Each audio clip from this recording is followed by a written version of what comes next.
같이 잠깐 기도하겠습니다.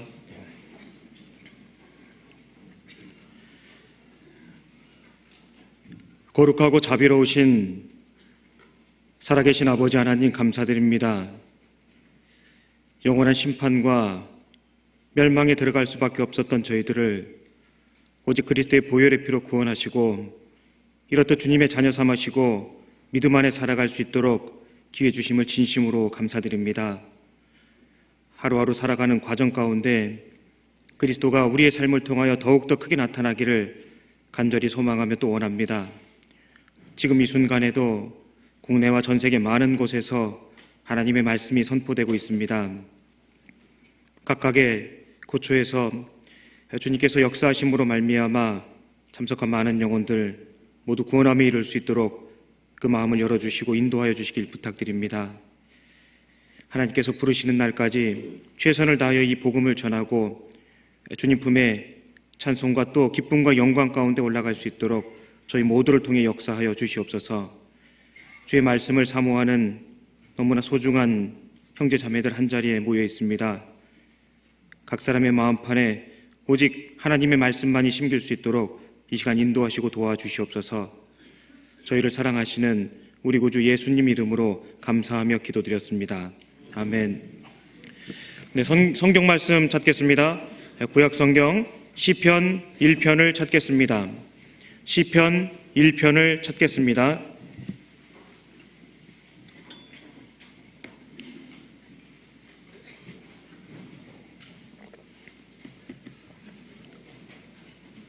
구약 성경 시편 1편을 찾겠습니다.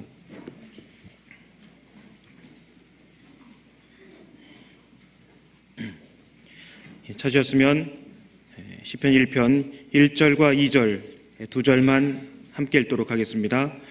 복 있는 사람은 악인의 꾀를 좇지 아니하며 죄인의 길에 서지 아니하며 오만한 자의 자리에 앉지 아니하고 오직 여호와의 율법을 즐거워하여 그 율법을 주야로 묵상하는 자로다.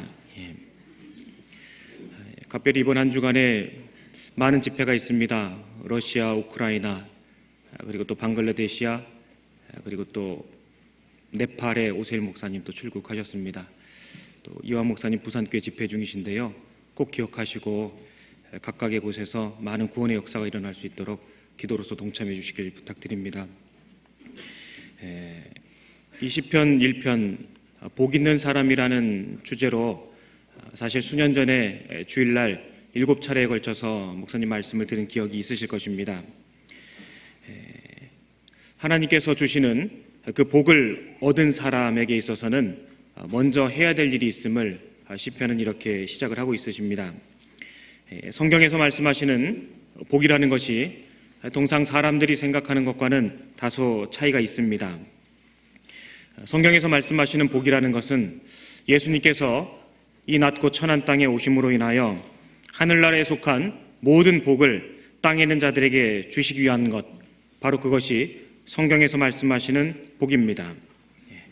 예수님이 행하신 모든 일은 우리에게 바로 하늘의 영원한 생명과 하나님께서 주실 수 있는 그 축복, 바로 그것을 주시기 위한 것이 바로 예수님의 이 땅에 오신 목적이라고 할 수 있습니다.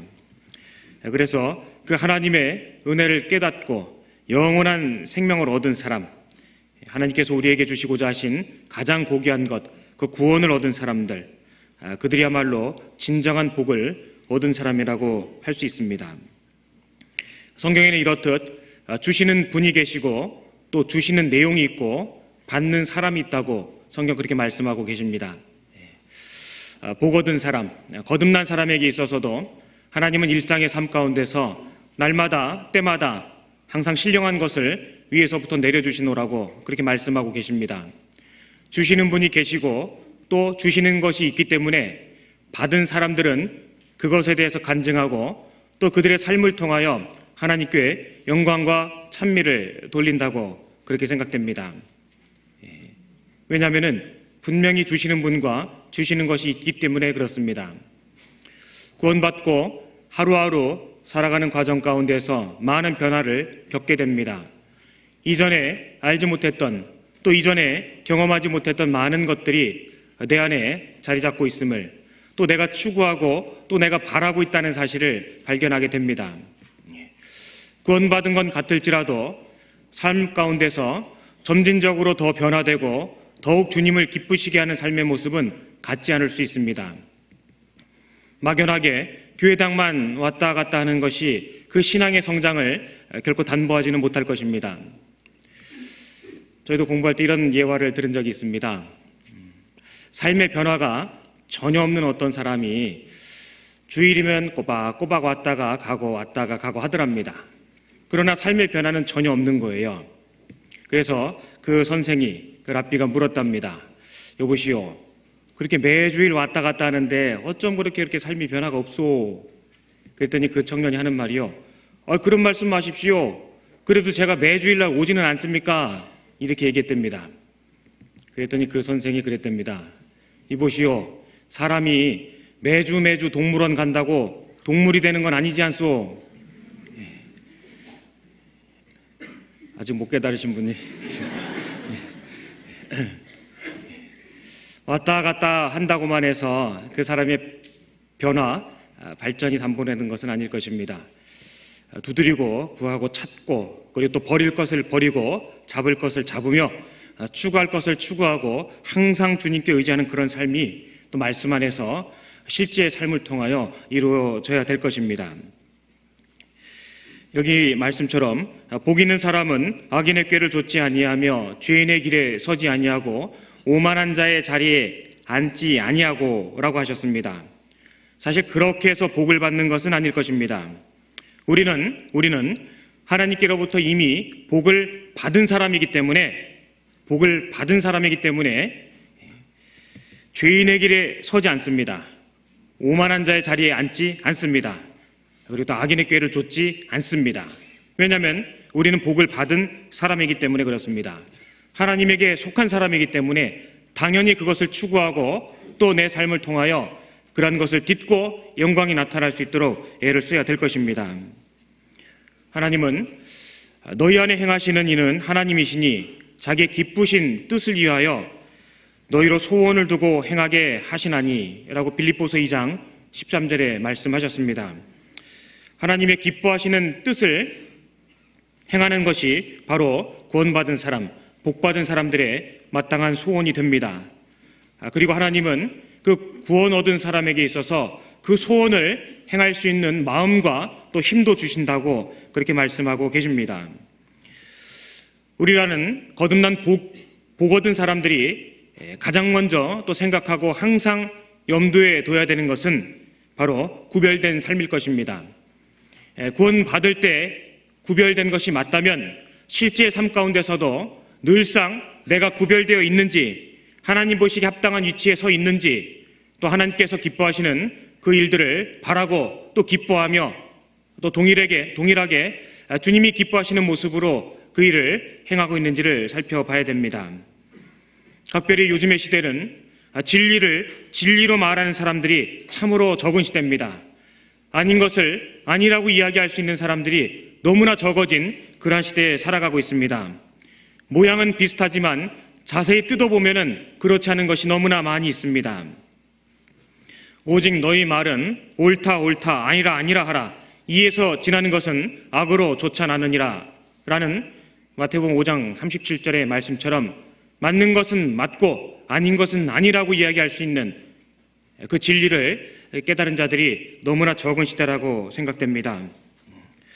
우리에게 있어서 무언가 새로운 것을 도모하고 시도하고 또 추구하기 이전에 먼저 나를 돌아봐야 될 텐데요. 그 중에는 바로 이 1절에 있는 말씀처럼 아닌 것들을 제거하고 또 그러한 자리를 회피하고 하나님의 뜻에 합당하게 나를 돌아보는 것이 선행되어야 될 것입니다. 여기 이 악인의 꾀라는 것, 생각입니다. 그 길은 삶의 방식을 의미합니다. 그리고 또 아예 가서 눌러 앉아버렸습니다. 이것은 바로 고착된 상태라고 이야기할 수 있습니다. 걸어가는 것은 우호적인 관계를 나타냅니다. 서서 이야기하는 것은 더 친밀해졌다라는 뜻이겠죠. 앉았다라는 것은 영구적으로 결부되었다라는 것을 의미할 것입니다. 우리의 각자의 개인적인 삶에 있어서도 게으름이라는 측면, 용서라는 측면, 또 죄라는 측면, 그런 많은 것들에 있어서 이런 단계들이 어떻게 진행되고 있는지를 살펴봐야 될 것입니다. 나의 생각이, 내 삶의 방식이, 또 내가 추구하는 것이 하나님의 말씀을 떠나 어느 정도 자리를 잡고 있지는 않은지, 어느 정도 익숙해져 있지는 않은지, 이제는 너무너무 깊숙하게 침투해서 아예 떼어버리는 것은 상상조차 못하는 그런 일이 되어버린 것은 아닌지 생각해 봐야 될 것입니다. 연초가 되고 또 한 주가 시작되고 또 새로운 기회가 생기게 되면은 우리는 많은 것들을 작정하고 다짐하기도 합니다. 이것도 하고 저것도 하고 올해는 이것도 해보고 저것도 해보고 많은 것들을 생각을 합니다. 하지만 그런 것 이전에 반드시 아닌 것들에 대해서도 먼저 생각해보는 지혜가 필요할 것입니다. 아닌 것은 성경에서 아니라고 말씀하신 것은 100년, 1000년이 가도 결코 아니기 때문에 그렇습니다. 사람이 더러운 옷 위에 새 옷을 덮어 쓰거나 입지는 않을 것입니다. 겉모양은 그럴듯해 보여도 시간이 지나면은 이내 그 안으로부터 썩는 악취가 풍겨나게 될 것입니다. 새로운 것을 구하고 새로운 것을 추구하고 많은 좋은 것들을 흠모하기 이전에 먼저 내 삶에 깊숙하게 자리 잡고 있는 것들, 성경에서 아니라고 말씀하신 그런 부분들에 대해서도 분명히 벗어나는 쪽으로 지혜를 구해야 될 것입니다. 성경은 우리에게 너희는 세상의 빛이라 그렇게 말씀하셨습니다. 빛은 마땅히 번쩍 그 등경을 손에 들고 흑암한 가운데 거하는 자들에게, 음침하고 사망의 길을 걷는 자들에게 그 빛으로 하여금 나아올 수 있도록 높게 그 빛을 들어야 될 것입니다. 여기를 접어두고요, 마태복음 5장을 찾겠습니다.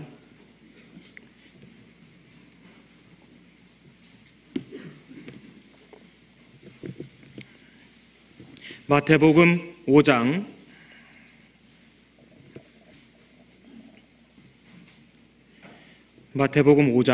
14절부터 제가 읽겠습니다. 너희는 세상의 빛이라. 땅 위에 있는 동네가 숨기우지 못할 것이요 사람이 등불을 켜서 말 아래 두지 아니하고 등경 위에 두나니 이러므로 집안 모든 사람에게 비치느니라. 이같이 너희 빛을 사람 앞에 비치게 하여 저희로 너희 착한 행실을 보고 하늘에 계신 너희 아버지께 영광을 돌리게 하라. 15절에 있는 것처럼 사람이 등불을 켜서 말 아래 두지 아니하고 등경 위에 두나니, 우리에게 주어진 바 된 또 거듭난 사람을 빛이라고 말씀하고 계십니다. 빛이 되라는 말씀이 아니고 거듭난 사람은 빛이기 때문에 그 빛이 잘 드러날 수 있도록 가정에서, 직장에서, 학교에서 혹은 내가 처하는 모든 곳에서 하나님이 우리에게 두신 그 소원, 우리에게 깃들여 놓으신 그 그리스도의 복음이, 하나님에 속한 그 빛이 잘 드러날 수 있도록 나를 나타내고 또 온전한 모습으로 구별되게 살아가야 될 것입니다. 이 빛은 기본적으로 갖고 있는 속성이 있습니다. 어두움을 몰아냅니다. 또 어떤 빛은 살균 작용을 하기도 합니다. 어두움 가운데서 사람들을 인도하기도 합니다. 잘 보이지 않는 것들, 그러한 사물들을 명확하게 볼 수 있도록 해주는 역할을 바로 이 빛이 합니다. 우리 생애 가운데서도 바로 이 빛, 하나님의 말씀을 앞세우지 않기 때문에, 그렇기 때문에 넘어지는 경우가 참 많을 것입니다. 구원받았는데도 왜 넘어지고 혹은 뒤로 물러갈 수 있느냐? 그것은 바로 내가 앞서기 때문에 그럴 거예요. 내 생각이 앞서고 내 경험이 앞서고 사람들의 얘기가 앞서기 때문에, 내 발의 등이요 내 길의 빛이니네 라고 말씀하신 것처럼 하나님의 말씀을 앞세우는 삶이 우선되어야 되는데, 급한 마음에 혹은 내 경험에 사람들 얘기 듣고 그러한 것들이 앞서 나가기 때문에 결국은 엄한 것에 걸려서 넘어질 수밖에 없다고 그렇게 생각이 됩니다. 사람이 넘어지는 이유는 빛을 앞세우지 않기 때문에 그럴 것입니다. 세상에 사는 우리라는 거듭난 사람의 마음의 태도와 또 그 처해져 있는 위치는 너무나 중요하다고 할 수 있습니다. 위치는 정말 중요한 일입니다. 중요한 일에 속합니다. 왜냐하면 우리는 하나님께서 세상에 비치시는 빛이기 때문에 그렇습니다. 여기 있는 사람처럼 등불을 켜서 말 아래 두지 아니하고, 우리에게 주 복음이 주어진 바가 되어 있는데 먹고 사는 문제 때문에 일상에 결코 중요하거나 크지 않은 문제 때문에 가장 중요하고 가장 큰 문제를 덮어두고 있다면 그것은 여기 예수님 말씀하신 것처럼 그 어리석은 사람에 속할 것입니다. 그 말 아래 둔다는 것은 먹고 사는 그러한 문제들, 하나님 우리에게 말씀을 통해서 공중의 새도 먹이고 들의 풀도 입히신다고 단호하게 말씀하고 계십니다. 그 말씀을 실제로 믿는다면 우리에게 주어진 바 된 가장 중요하고 가장 큰 문제가 무엇인지를 생각하고 거기에 항상 염두를 두게 될 것입니다. 이 동일한 내용이 마가복음 4장에도 기록이 되어 있습니다. 마가복음 4장에는 평상 아래 두지 아니한다 라는 말씀으로 대신되어 있습니다. 평상 아래 둔다는 것은 평상은 누워 자는 곳, 우리의 게으름 때문에, 우리의 부지런하지 못함 때문에, 우리의 게으름 때문에 이 복음이, 이 빛이 빛을 나타내지 못한다면 그것 또한 주님 보시기에 합당치 못할 것입니다.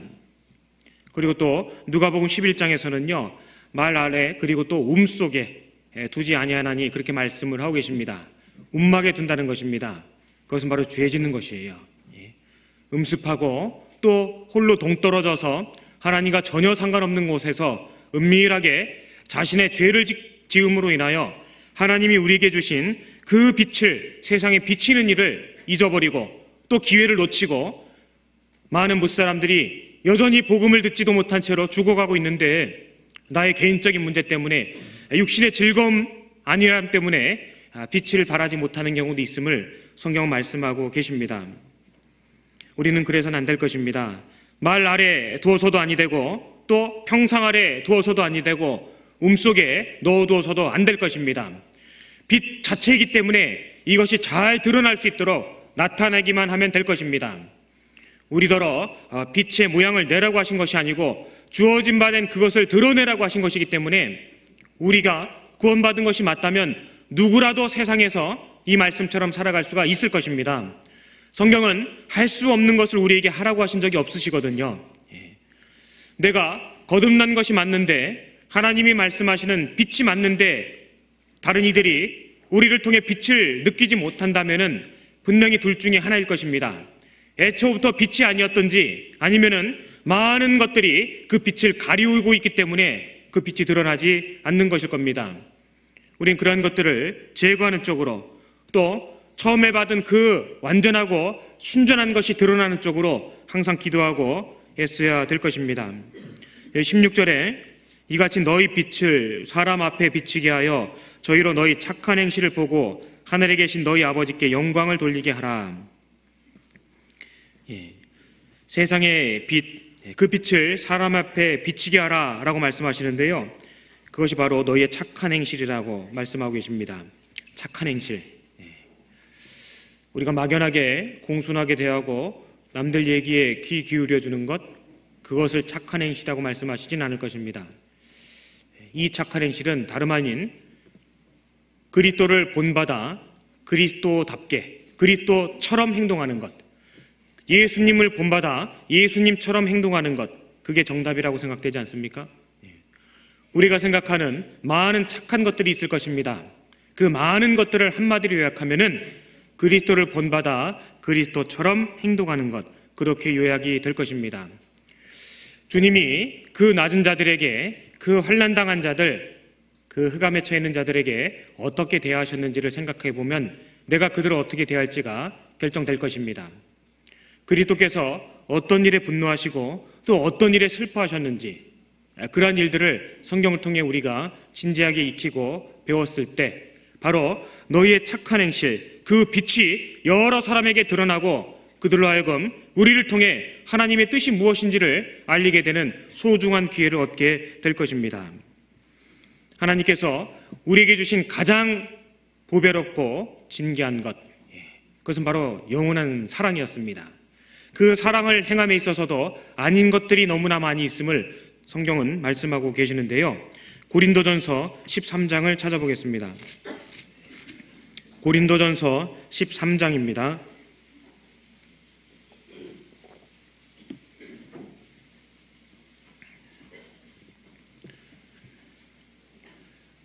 고린도전서 13장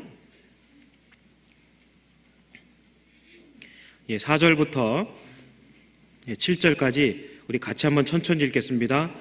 사랑은 오래 참고 사랑은 온유하며 투기하는 자가 되지 아니하며 사랑은 자랑하지 아니하며 교만하지 아니하며 무례히 행치 아니하며 자기의 유익을 굳지 아니하며 성내지 아니하며 악한 것을 생각지 아니하며 불의를 기뻐하지 아니하며 진리와 함께 기뻐하고 모든 것을 참으며 모든 것을 믿으며 모든 것을 바라며 모든 것을 견디느니라. 이 짧은 몇 소절의 말씀 안에 아니하고가 여러 차례 들어가 있습니다. 혹시 헤아려 보셨습니까? 8번 등장을 하고 있습니다. 아니하고 하나님께서 우리에게 그토록 주시고자 하셨던 것, 그 사랑에 관해 있어서도 우리가 이미 받은 것이 분명히 맞다면 그 사랑에 뭔가를 보태고 뭔가를 추가해서 사람들에게 전하는 것이 아니라고 그렇게 말씀하고 계십니다. 처음에 받은 그 완전한 그 사랑, 오직 하나님께로 말미암고 그리스도를 통해 완성하신 그 사랑, 그 받은 바 된 온전한 사랑을 전하면 되는 것이라고 성경 말씀하고 계십니다. 우리가 받은 것을 전하기만 하면 되는데 우리는 우리의 생각으로, 우리의 경험이나 나의 알량한 여러 가지 고집과 아집으로, 나의 방식으로 포장하고 있지는 않은지, 우리가 애초에 받은 그 사랑을 훼손하거나 또 퇴색되게 하고 있지는 않은지 그것을 생각해 보게 되는 그런 말씀이라고 전 여겨집니다. 우리가 애초에 받은 그 놀랍고도 완전한 그 사랑에 더 이상 보탤 것은 없을 것입니다. 따라서 우리는 이렇게 생각해야 됩니다. 내가 누군가에게 그 사랑을 전함에 있어서 남편일 수도 있고 자녀일 수도 있고 아내일 수도 있고 아직 구원받지 못한 내 곁에 많은 그 사랑하는 아끼는 사람일 수도 있을 것입니다. 그들에게 내가 궁극적으로 전해야 되는 그 사랑에 어떤 것도 보탤 것은 없을 거예요. 도리어 나는 생각해야 됩니다. 그 전하고자 하는 그 사랑에 내가 투기하는 자가 되진 않겠다. 그 사랑에 자랑하는 자가 되진 않겠다. 교만하진 않겠다. 무례히 행하진 않겠다. 나의 유익을 위하여 그러진 않겠다. 이렇듯 하나님께서 우리에게 완전하게 주신 그 사랑에 대하여 내가 사사로이 덧붙이거나 임의로 보태고 있는 것들이 있다면 그것들을 떼어내는 쪽으로 먼저 생각해야 될 것입니다. 하나님이 우리에게 주신 것은 결코 부족하거나 무언가 삐뚤어진 것이 절대 아니기 때문에 그렇습니다. 완전한 하나님께서 우리에게 완전한 사랑을 주셨기 때문에 우리는 그 사랑을 있는 그대로, 받은 그대로 전하기만 하면 될 것입니다. 주님이 내게 그렇게 대하셨기 때문에 또 나도 마땅히 내 곁에 있는 자들에게 그렇게 대하는 것이 합당하다고 성경은 말씀하고 계신 것입니다. 또한 우리는 요동해서는 안 됩니다. 하나님께서도 거듭난 사람들이 요동하는 것을 기뻐하지 않으신다고 여러 차례 말씀을 하고 계시거든요. 우리의 기도가 요동하는 것을 원치 아니하십니다. 우리가 받은 직분 안에서 이것저것 생각하고 재며 요동하는 것을 또한 기뻐하지 아니하십니다. 오직 순전한 마음으로 하나님을 의뢰하고 주님께서 주신 소망 안에서 부르시는 그날까지 담담하게 그 길을 걸어가는 것을 기뻐하십니다. 거듭난 사람은요, 요동해서는 안 돼요. 시편 26편을 찾아보겠습니다.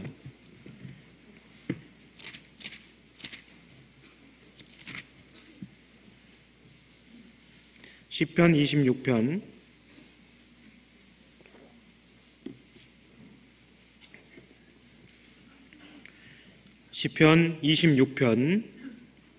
1절과 2절 제가 읽겠습니다.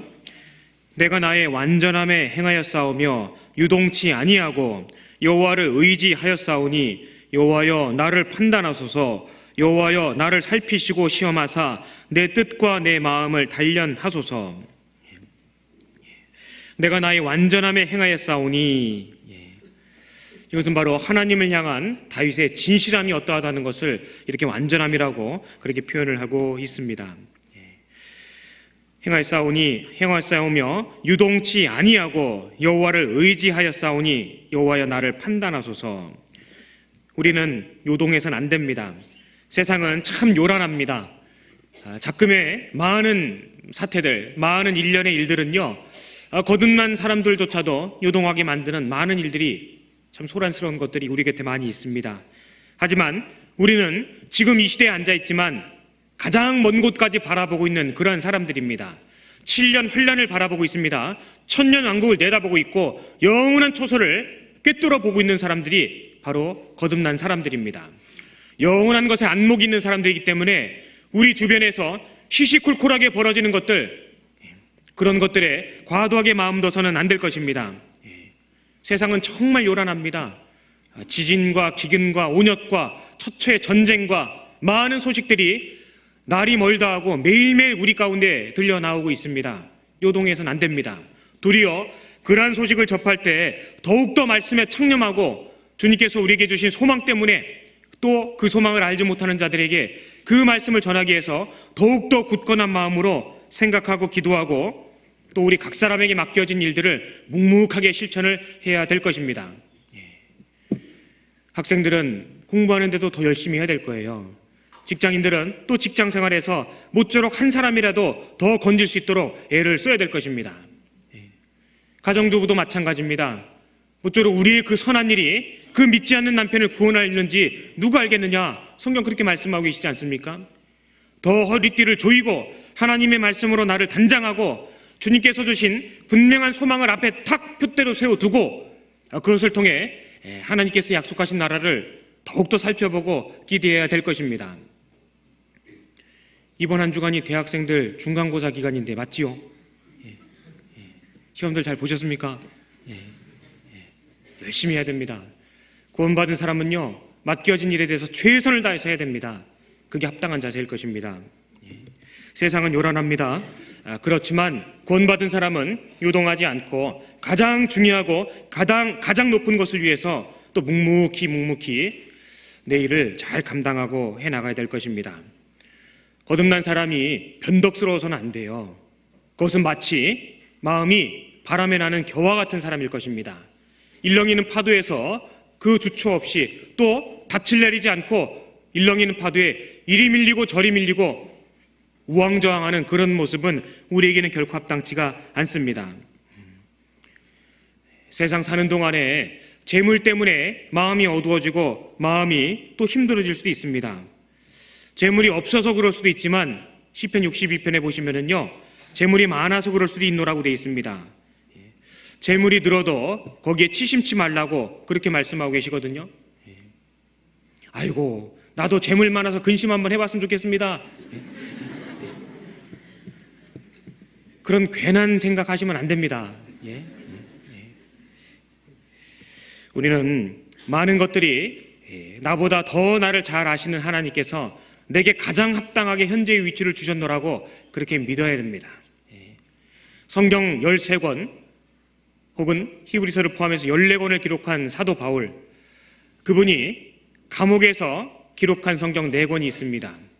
에베소서, 빌립보서, 골로새서, 빌레몬서, 그 4권의 성경은 그가 감옥에 들어가지 않았다면, 연금 상태에 있지 않았다면 기록되기 어려웠을 그런 성경이라고 생각됩니다.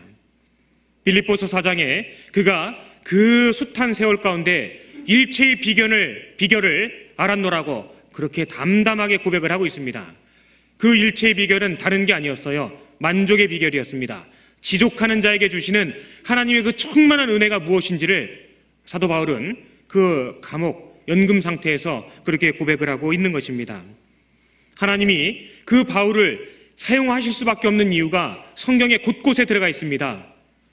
그 중에 하나가 바로 그는 어떠한 경우 어떠한 형편에도 만족할 줄 알고 감사할 줄 아는 그러한 사람이었음을 성경 기록하고 계십니다.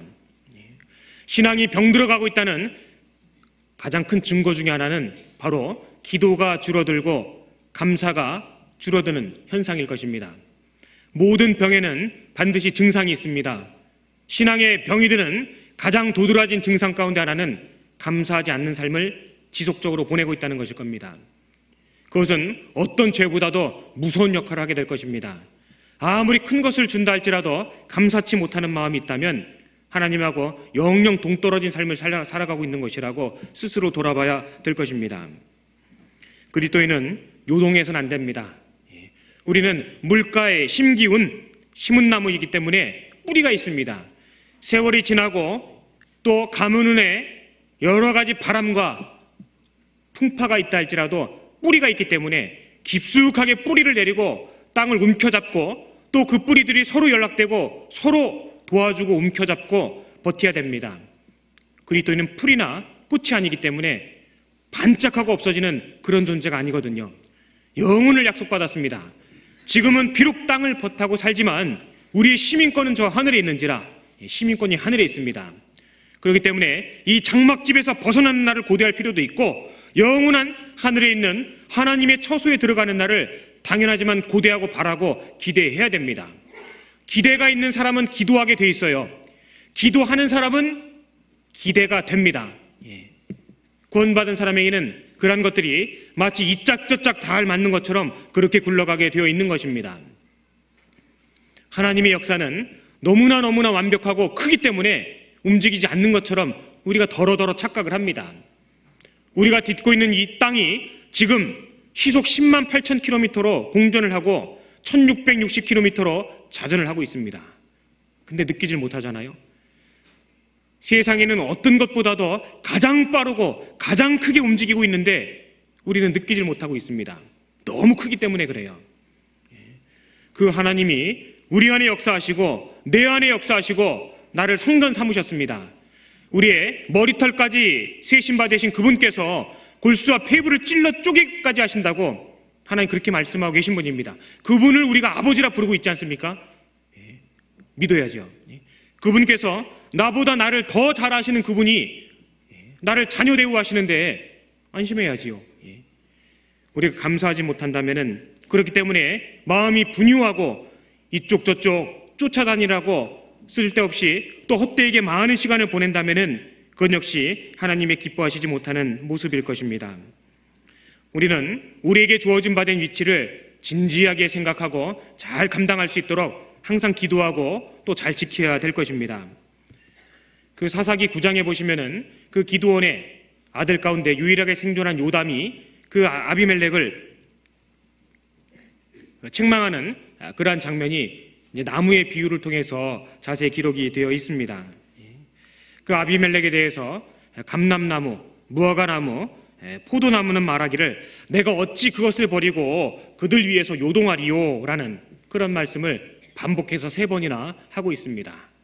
자기의 위치가 그곳에 맞지 않는다는 그런 다스림의 위치에 있지 않다는 그것을 나무의 비유를 통해서 언급을 하고 있습니다. 하나님께서는 우리에게 가장 합당한 위치를, 가장 합당한 가족을, 가장 합당한 어려움을 내게 주신 것입니다. 어려움은 어려움인데 내게 가장 필요한 어려움을 내게 주신 거예요. 고난은 고난인데 내게 딱 맞는 고난을 하나님 내게 주신 것입니다. 그것을 주신 분이 우리 안에 계신 거예요.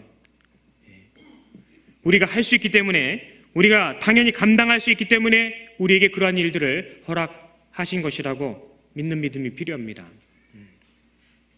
우리가 구원을 얻을 때도 믿음이 필요했고 구원받고 난 이후에 더욱더 그리스도를 닮아가는데도 유일하게 필요한 것은 바로 그 믿음임을 성경은 정말 많이 말씀하고 계시지 않습니까?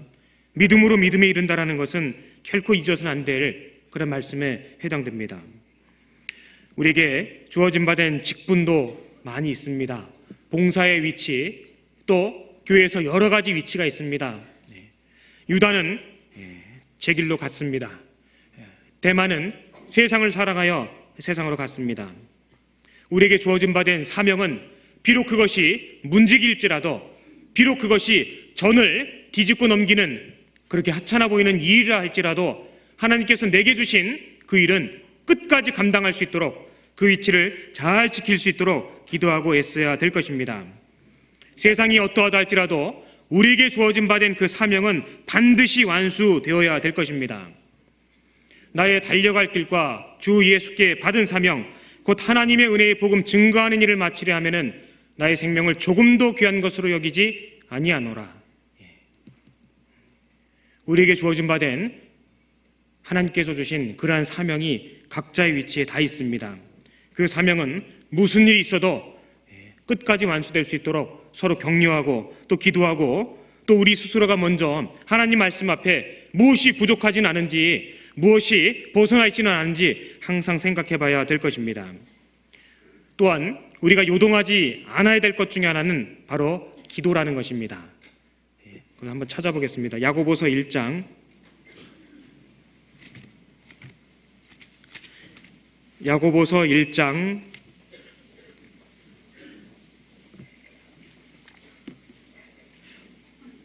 신약성경 372페이지입니다. 야고보서 1장 6절부터 8절 같이 읽겠습니다. 오직 믿음으로 구하고 조금도 의심하지 말라. 의심하는 자는 마치 바람에 밀려 요동하는 바다 물결 같으니 이런 사람은 무엇이든지 주께 얻기를 생각하지 말라. 두 마음을 품어 모든 일에 정함이 없는 자로다. 믿음으로 구했으면 의심하지 말라고 성경 그렇게 말씀하십니다. 우리가 기도하는 대상은 창조주 하나님이시기 때문에 그렇습니다. 그분은 완전하신 분이에요. 완전하신 분이기 때문에 완전한 것으로 우리에게 응답하십니다.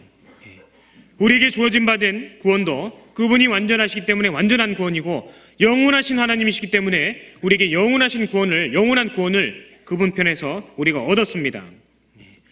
우리가 행하는 이 기도도 요동하면 안 될 것입니다. 반면에 그 누가복음 18장에 나오는 그 원한을 품고 있는 그 과부의 그 기도 있지 않습니까?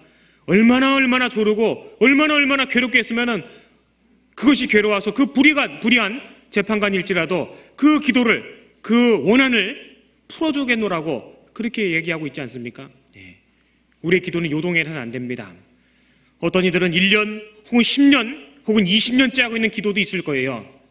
근데 끝까지 하실 필요가 있습니다. 그래도 그 기도 때문에 그 사람이 아직 내 곁에 살아있는지도 몰라요. 그래도 그 기도 때문에 그 사람이 아직 말씀을 들을 기회가 남아있게 될 것입니다. 주 예수를 믿으라. 그리하면 너와 내 집이 구원을 얻으리라. 이것만큼 특별한 약속이 성경에 어디 있겠습니까? 정말 특별한 약속이잖아요, 구원받은 사람에게. 우리가 기도하고 낭망하지 아니하고 받는, 또 그 믿는 믿음으로 지속적으로 요동치 않고 기도했을 때 하나님 응답하십니다. 그게 하나님의 본성이고 속성이기 때문에 그렇습니다. 이렇듯 세상은 요란하지만 또 우리는 본성 자체가 변덕스럽고 정함이 없는 사람에 속했었지만 이제는 그게 아닌 거예요. 우리가 마땅히 그리스도에게 속한 사람이 맞다면 요동하지 아니하고 그런 마음으로 우리에게 주어진 바 된 인내를, 또 고난을 잘 감당할 수 있도록 기도해야 될 것입니다. 뿐만 아니라 성경에서는 우리에게 많은 권고의 말씀을 하고 계십니다. 그런 권고의 말씀에 귀를 기울이는 것, 그것을 이제 지혜라고 성경 말씀하고 계십니다. 성경은 정답이기 때문에 성경에서 하시는 말씀을 내가 알아들었다면은 즉시로 그 일을 행하는 것이 정말 지혜에 속할 것입니다. 왜냐하면 성경은 정답만을 말씀하시기 때문에 그래요. 그 아브라함을 떠난 천사가 롯에게 찾아갔습니다. 그 임박한 심판을 경고했습니다. 그 롯이 사람들에게 그 슬픔 가운데 이야기했습니다. 사이들은 농담으로 여겼더라고 성경 말씀하고 계십니다. 그 롯에게 천사가 재촉합니다. 지체하지 말라고. 그 멸망할 도성으로부터 빨리빨리 서둘러 나오라고 다급하게 그렇게 권고합니다. 창세기 19장을 찾아보겠습니다. 창세기 19장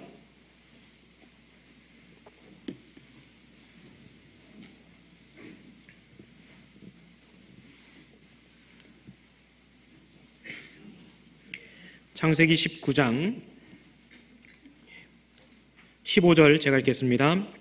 동틀 때에 천사가 롯을 재촉하여 가로되 일어나 여기 있는 네 아내와 두 딸을 이끌라. 이 성의 죄악 중에 함께 멸망할까 하노라. 그러나 롯이 지체하매 그 사람들이 롯의 손과 그 아내의 손과 두 딸의 손을 잡아 인도하여 성 밖에 두니 여호와께서 그에게 인자를 더하심이었더라. 그 사람들이 그들을 밖으로 이끌어낸 후에 이르되 도망하여 생명을 보존하라. 같이 읽겠습니다. 돌아보거나 들에 머무르거나 하지 말고 산으로 도망하여 멸망함을 면하라.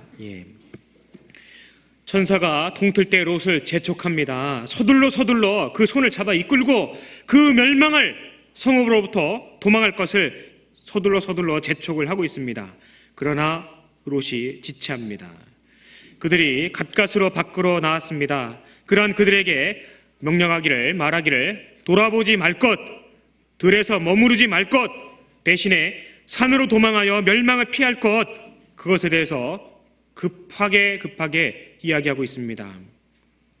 우리의 생에 있어서도 많고 또 다양하고 복잡한 많은 일들을 일상 가운데 접촉하게 됩니다만 가만히 눈을 감고 생각해 보면은요, 잘 구별이 될 것입니다. 급한 일이 있는가 하면은 급하지 않은 일이 있거든요. 근데 아무리 급한 일보다도 더 먼저 해야 되는 것은 중요한 일입니다.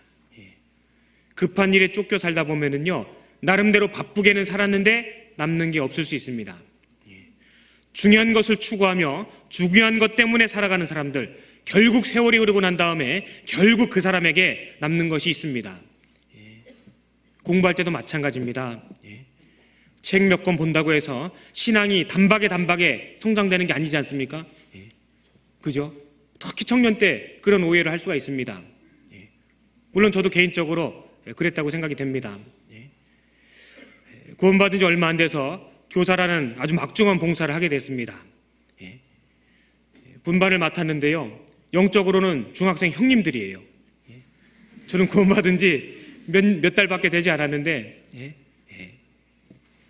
그런 형제들 앞에서 무언가를 이야기해야 됩니다. 마음은 급하고 아는 것은 없고 할 얘기는 구원간증밖에 없고 막 책을 보기 시작을 했습니다. 책을 보니까요, 같이 교제했던 형제님들하고 책을 봅니다. 이거 읽고 서로 돌아가면서 막 읽습니다. 뭐 몇 날 되진 않습니다만 거의 밤을 새워서 읽은 적도 있었습니다. 아침에 일어나면요 뿌듯해요. 그래서 이제 분반을 들어갑니다. 그러면 책에서 읽은 거 한두 가지 쭉 이렇게 얘기해 줍니다. 근데 문제는 아이들이 맹한 겁니다. 성경 얘기 아니면은요 잘 듣질 않는 거예요. 그걸 나중에 발견했습니다. 책 잔뜩 읽고 아침에 일어나 보면은 뭔가 뿌듯한 마음이 있습니다. 그게 뭔가 신령해진 것처럼 느껴질 때가 있거든요. 아니에요. 그거 잠 못 자서 그런 거였습니다. 신령해져서 멍한 것이 아니라 잠을 못 자서 갑자기 많은 책을 읽어서 그렇게 된 거예요. 신앙은 단박에 그렇게 성장하지 않더라고요. 애는 쓰지만 애쓰는 만큼 잘 안 된다고 항상 그렇게 생각되지 않습니까? 그럼에도 불구하고 계속 애는 쓸 수밖에 없습니다. 시간이 지나고 또 여러 날이 지났을 때 결국 빛을 발하는 사람들은 성경 많이 보신 분들일 겁니다. 틀림없습니다. 왜냐하면 말씀이 곧 하나님이시기 때문에 그래요. 신변 잡기, 그런 많은 것들을 아는 사람들보다 법칙 하나를 아는 사람은 감당할 수가 없는 거거든요. 마찬가지입니다. 수학의 공식이 있고 자연계의 법칙이 있습니다. 주변에 뭐 마트에 뭐가 싸다 이런 거 아는 것보다 확실한 법칙, 수학 공식, 천지 만물이 이루어져 있는 그 법칙들을 아는 사람들은요 힘이 있거든요. 힘이 있습니다. 법칙은 안 변하는 거기 때문에. 근데 마트의 가격은요 매일매일 변하거든요. 그러니까 그런 거에 마음 드는 것보다는 항상 영원한 것, 항상 완전한 것, 온전한 것, 그런 것에 마음을 두고 지속적으로 이끌어갈 필요가 있는 겁니다. 시간이 이만큼 지나고 나면은요 달라요.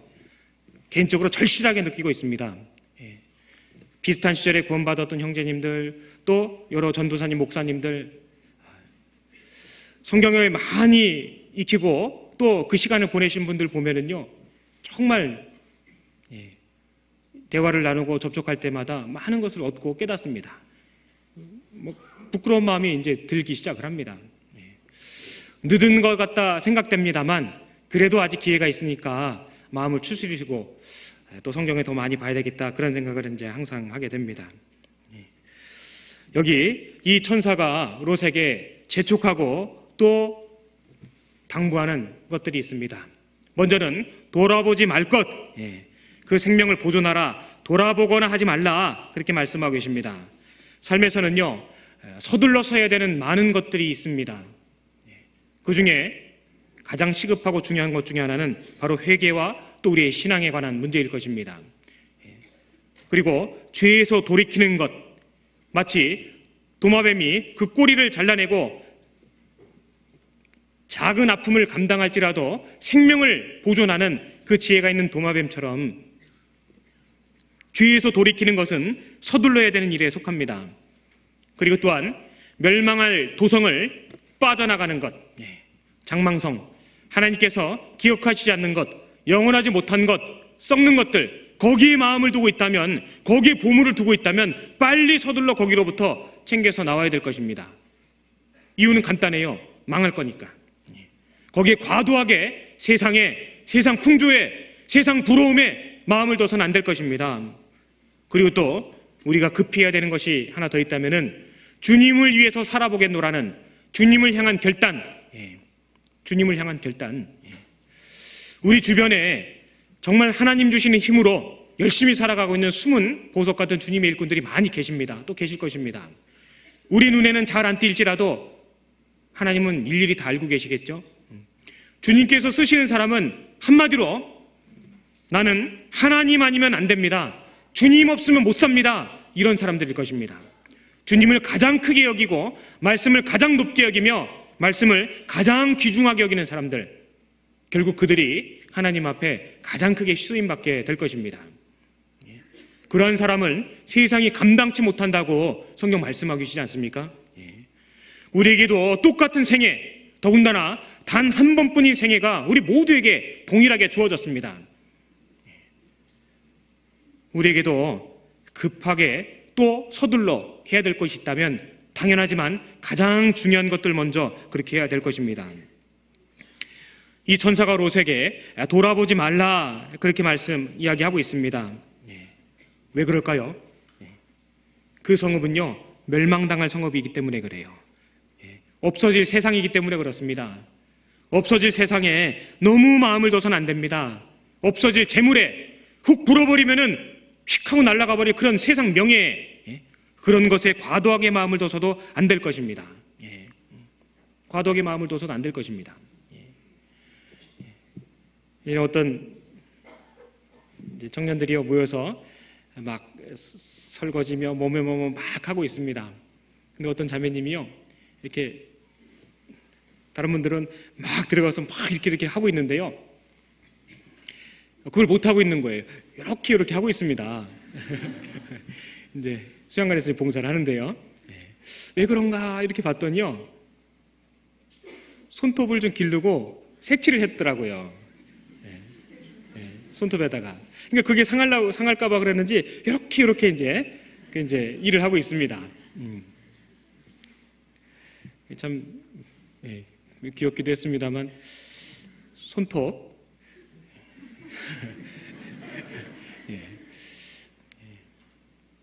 손톱은 뭐 늘상 잘합니다. 그죠? 늘상 잘하는 거니까 잘라 버려도 괜찮아요. 그 손톱 누가 만들어 주시는 거? 하나님 주시는 거잖아요. 만일에 그 손톱 아끼다가 하나님이 손톱 안 나게 하면 어떡할 거예요? 그죠? 그러니까 바딱바딱 잘라가지고 일 열심히 할 수 있도록 그 손이 더 이쁘다고 생각되지 않습니까? 자르면 또 나요. 또 나기 때문에 짧은 것이 없는 것보단 낫잖아요. 그죠? 그 손톱 그렇게 아끼면은요 하나님 없이 하실 수도 있는 거예요. 왜냐하면 손톱 하나님이 주신 것이기 때문에 그렇습니다. 여기 이 소돔 멸망할 성읍입니다. 거기에 과도하게 마음 두지 말라고, 그렇기 때문에 돌아보지 말라고, 미련 두지 말라고. 무릇 여호와를 떠나는 자는 흙에 기록되리니라는 예레미야 17장에 그런 말씀이 있습니다. 하나님 떠나는 모든 것들, 하나님과 관계없는 것들은요 다 그냥 흙에 기록되고 마는 것입니다.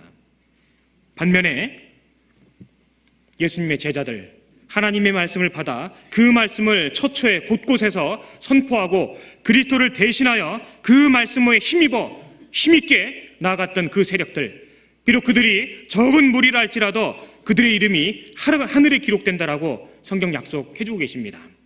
세상에는 두 종류의 이름이 있는 것입니다. 아무도 기억하지 않는 흙에 기록되는 이름이 있고 영원한 하나님 나라에 기록되는, 하늘에 기록되는 그러한 이름이 있는 것입니다. 과도하게 마음 두고 과도하게 그것 때문에 청렴해서는 결국 내게 손해가 날 것입니다. 그렇기 때문에 딱 털고 일어났으면요, 과감하게 떨쳐 일어나고 돌아보지 말라고 그렇게 말씀하고 계신 것입니다. 사람은요, 두 주인을 섬길 수 없습니다. 또한 그래서도 안 됩니다.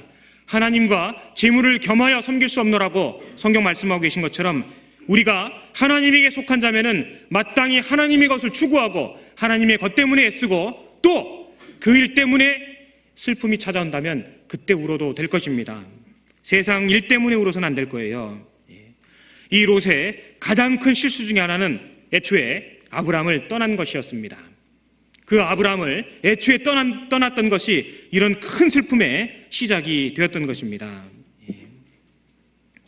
떠나면은요, 결국 자기 손해예요. 교회는 절대 손해보지 않습니다. 하나님은 무한하신 분이기 때문에 유다를 대신하여 mattia를 세우셨습니다. 사울을 대신하여 다윗을 세우셨습니다. 고린도서 9장에 보시면은 그리스도인이 세상에 접하다가 실격자가 될 수 있음도 분명히 경고하고 계십니다. 그 레위기서에 보시면은 색점이 돌았을 때 그것을 7일간 닫아두고 지켜보다가 그래도 없어지지 않으면 긁어냈습니다. 그래도 없어지지 않으면요, 그 돌을 대신하여 다른 흙으로 집에 발라버리라고 그렇게 말씀하고 계십니다. 하나님 손에 안 보십니다. 붙어있는 것이 내게 영광이 되고 붙어있는 것이 내게 축복이 결국 되는 거예요. 하나님은 우리에게 가장 좋은 것으로 항상 만족시켜 주시기를 원하시는 분이에요. 조금만 참으면 되게 돼 있습니다. 그분의 역사는 크기 때문에, 그분의 역사는 놀랍고 또 완벽하기 때문에 기다릴 필요가 있는 것입니다. 우리는 누구라도 다 과거를 갖고 있습니다. 저의 과거를 아십니까?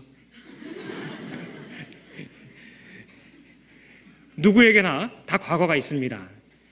하지만 하나님께서는 어떤 일이신지 우리에게 구원 얻을 기회를 주셨고 또 어쩐 일이신지 오늘이라는 또 다른 기회를 우리 모두에게 허락해 주셨습니다.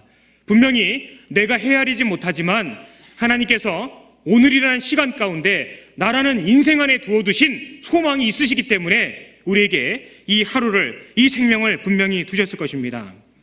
지나치게 과거에 마음을 두는 것도 하나님 보실 때 합당치 못할 것입니다.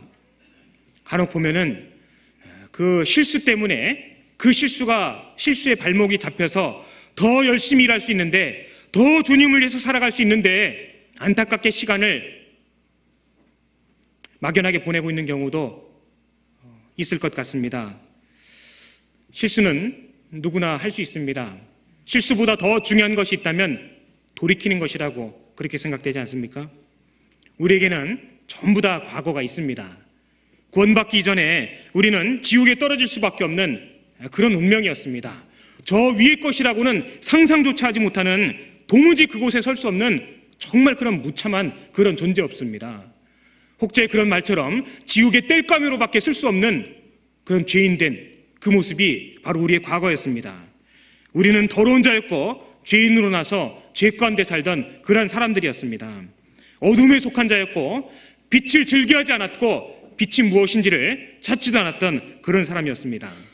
목자 없이 방황하던 그런 양이었습니다. 세상의 것으로 채우고자 했던, 하나님의 것을 알지 못하고 세상의 물로, 생명수가 아닌 세상의 물로 나를 채우려고 했던 구원받기 전에 그 모습을 우린 기억하고 있습니다. 이제 그 모습에서 떠나 전혀 다른 피조물이 되지 않았습니까? 이전 것은 지나고 보라 새 것이 되었도다, 성경 말씀하고 계십니다. 완전한 새로운 피조물, 그것이 바로 하나님 안에서 거듭난 사람들의 모습인 것입니다. 하나님은요, 우리가 얼마나 무기력하고 우리가 죄에 대해서, 하나님의 그 진노에 대해서 얼마나 철저하게 무기력한지를 깨닫게 하십니다. 성경 우리에게 뭔가 할 수 있다는 것을 알게 하시기 전에 할 수 없음을 먼저 발견하게 하십니다. 할 수 없음을 발견하게 하십니다. 구원이라는 것은 우리가 할 수 없는 우리의 본성된 것, 우리의 죄들, 그런 것들을 발견하고 난 다음에 작아졌을 때, 정말 낮아지고 가장 초라해졌을 때 우리를 구원하시지 않습니까? 우리가 성경을 통해서 하나님을 알고 또 아심받아 구원받은 이후의 나날을 살아가고 있습니다. 우리의 생애 가운데서 점진적으로 깨닫게 되는 것은 정말 나는 작아지고 주님이 커졌으면 좋겠다라는 마음일 것입니다. 정말 나는 아무것도 아니고 예수님은 모든 것이라는 것을 시간이 갈수록 더욱더 크게 확실하게 발견하게 될 것입니다. 우리의 생애 가운데 예수님 없는 삶은 정말 무의미한 것이고 또 아무 가치가 없다는 것을 발견하게 됐을 때, 그때 비로소 하나님께서 그러한 인생을 들어서 사용하고 계신다고 성경 말씀하고 계십니다. 베드로 참 많은 실수가 있었던 그런 분에 속합니다. 예수님이 잡히시기 전날 밤에 그 베드로에게 예수님이 친히 다정히 기도해 주시는 장면들이 성경에 기록이 되어 있습니다. 시몬아 시몬아 보라, 사단이 밀가부르듯 하려고 너희를 청구하였으나 그러나 내가 너를 위하여 내 믿음이 떨어지지 않기를 간구하였노니 라고 말씀하고 계십니다. 기도했다고 말씀하십니다. 그러나 너는 돌이킨 후에 네 형제를 굳게 하라, 그렇게 말씀하고 계십니다. 그 말씀 직후에 베드로는요, 주님, 제가 옥에도 같이 가고 죽기도 함께 하겠나이다, 정신없는 말을 하고 있습니다. 우리가 아마 그럴 거예요. 예수님이 보신 것은요, 그가 실수하는 것 이미 보고 계십니다. 하지만 더 앞을 보고 계십니다. 돌이킨 후에 내 형제를 굳게 하는 것, 특별히 그에게 기도하고 있다고 예수님께서 베드로에게 말씀하고 계셨습니다. 그 예수님 잡히시고 죽으시고 부활하셨습니다. 그 낭망되어 있던 베드로에게 예수님이 찾아오셨습니다. 네가 나를 사랑하느냐 3번째 물으실 때 얼마나 당황스럽겠습니까? 내가 주를 사랑하는 줄 주께서 아시나이다. 주님을 부인한 사람이기 때문에 주님이 세워주시지 않으면 회복될 수 없는 그런 사람이 베드로였습니다. 그런 자에게까지 예수님이 친히 나타나시고 그를 세워주신 것입니다. 돌아보지 말라고 말씀하십니다. 물론 우리가 주님 앞에 합당치 못한 것에 대해서는 철저하게 회개하고 정말 주님 앞에 자백해야 될 것입니다. 정말 그렇게 했다면 우리에게 주신 이 하루를 이제는 더 귀하고 값지게 사용할 수 있도록, 그분의 뜻은 그곳에 있거든요. 돌이킨 후에 내 형제를 굳게 하는 것, 그곳에 주님은 이미 마음이 가 계십니다. 그러하기 때문에 우리가 실수는 했을지라도 충분히 주님 앞에 기도하고 회개한 것이 맞다면 우리에게 주어진 이 하루하루를 더욱더 값지게, 더욱더 의미 있게 그렇게 사용해야 될 것입니다. 주님이 그걸 기뻐할 거라 그렇게 생각되지 않습니까? 그리고 두 번째로 그 천사가 롯에게 권고한 것은 들에 머무르지 말라라는 것이었습니다. 들에 머무르지 말라. 그 성읍에서 빠져나와서 가까운 데 있지 말고 아예 멀찌감치 떠나라. 그 성읍에서 상황이 진정되면은 다시 들어가려고 얼증거리지 말고 아예 멀찍이 떠나라, 그렇게 말씀하고 계신 것입니다. 이것과 흡사한 장면이 기억되지 않습니까? 출애굽기 8장에 보시면은요, 모세가 바로에게 그 백성과 우양을 다 데리고 사흘 길을 떠나겠다고 했을 때 파라오가 뭐라고 했습니까? 너무 멀리는 가지 말라고 했습니다. 사단의 계략은 항상 그렇습니다. 너무 멀리 가지 마. 힘들잖아. 힘들면 다시 돌아와. 넌 돌아올 거야. 네가 거룩하게 안 돼. 다시 돌아올 거야. 기다릴게. 안녕. 마귀는 우리에게 그렇게 속삭입니다. 우리의 본성이 어떠한지를 알고 있기 때문에, 우리의 취약한 것을 알고 있기 때문에 그렇게 속삭이는 거예요. 어차피 돌아올 거니까 너무 멀리 가지 마. 이 롯의 그 본성 가운데 있는 모습을 꾸짖고 있습니다. 들에 머무르지 말라. 우리는 그래서는 안 됩니다. 반드시 분명하게 거리를 두고, 성경에 사흘길이 여러 차례 나옵니다. 사흘길, 확실하게 구별되는, 다시 돌아가기에는 곤란한 그 길이 바로 사흘길이라고 그렇게 말씀하십니다. 멸망의 도성으로부터는 완전하게 떠나야 되는 것. 왜 완전하게 떠나야 되느냐? 이 죄라는 것은요, 전염성이 너무너무 강하기 때문에 그렇습니다. 그 누룩이 온 통에 퍼지는 것을 너희가 알지 못하느냐? 성경 말씀하고 계십니다. 악은 모든 모양이라도 어떻게 해요? 버리라고 되어 있습니다. 어떠한 모양이라도 악은 버리라고 되어 있습니다. 왜 그럴까요? 죄는요, 기가 막히게 인간을 몰아갑니다. 작은 죄가 점진적으로 더욱더 커져서 그 사람을 아주 못쓰게 그렇게 만들어버립니다. 쥐덫에 이렇게 쥐를 놓고, 아니죠, 치즈를 놓고 이렇게 쥐를 잡습니다. 쥐가요, 아주 영리한 짐승이거든요. 근데 그 쥐가 냄새를 맡고 옵니다. 아, 저거 쥐덫인데 그냥 보고 가야지. 처음엔 그럽니다. 두 번째는 냄새만 맡아봐야지. 조금 더 가서 냄새 맡아봐야지. 세 번째 뭘까요? 한 입만 먹어보자. 한 입 먹는 순간 차거덕 하고서 딱 걸리는 겁니다. 죄가 그래요. 죄가 그래요. 그렇기 때문에 악은 어떤 모양이라도, 모든 모양이라도 버리라. 왜냐하면 누룩이라는 것은요, 떡덩이를 이만하게 부풀게 하는 그런 특성이 있기 때문에 그렇습니다. 그래서 들에 머무르지 말라고 성경은 단호하게 천사를 통해 그렇게 말씀하고 계신 것입니다.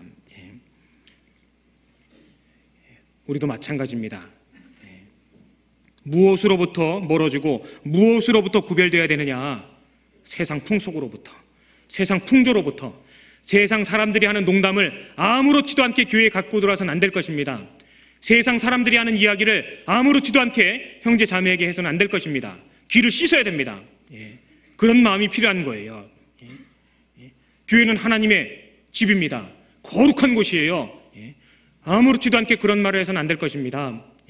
귀를 씻어야 됩니다. 그런 마음가짐 우리에게 필요한 거예요. 세상 풍속, 그것을 멀리해야 됩니다. 그리고 또 죄 지을 환경 자체로부터도 멀리해야 됩니다. 그래서 거의 대부분의 가정에서는요, 자녀들의 컴퓨터 책상을 아마 거실이나 뭐 그런 데 이렇게 내어놓고 있을 것입니다. 그죠? 아이들 미워서가 그런 게 아니잖아요. 그게 그 아이를 위하는 길이기 때문에 아마 그럴 것입니다. 그리고 또 거짓 교훈으로부터도 우리가 항상 경계하고 멀리 떨어지는 그런 마음이 반드시 필요합니다. 그리고 끝으로 권고한 것이 들에 머무르거나 하지 말고 산으로 도망하여 멸망함을 면하라. 산으로 도망하라. 산으로 도망하라. 이게 무엇이겠습니까? 여호와는 우리의 산성 되십니다. 우리의 피할 반석이시고 요새시고 우리의 산성 되시는 분이 바로 하나님이십니다. 이 뒤에 내용에 보시면은요, 롯은 그래도 그 성읍에 대한 집착을 버리지 못하고 눈을 들어서 작은 성 소알 땅을 바라봅니다. 굳이 또 그 성으로 들어가겠다고 하고 있습니다. 굳이 또 성으로 들어가겠다고 하고 있어요. 참 집요하죠. 산속은 하나님께 의지하지 않으면, 하나님에게 전적으로 의지하지 않으면 살아갈 수 없는 그런 환경이기도 합니다. 우리는 하나님을 신뢰해야 됩니다. 하나님께 전적으로 의지하는 그런 마음이 우리에게 있어야 됩니다. 시편 18편을 찾아보겠습니다.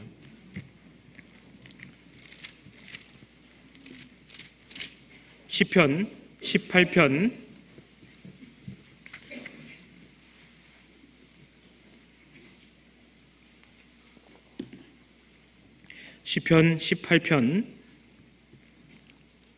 1절 2절 같이 읽겠습니다. 나의 힘이 되신 여호와여, 내가 주를 사랑하나이다. 여호와는 나의 반석이시요 나의 요새시요 나를 건지시는 자시요 나의 하나님이시요 나의 피할 바이시요 나의 방패시요 나의 구원의 뿌리시요 나의 산성이시로다. 우리는 마땅히 하나님을 의지하는 쪽으로, 하나님을 전적으로 신뢰하는 쪽으로 항상 마음을 두고 그에게 피해야 될 것입니다.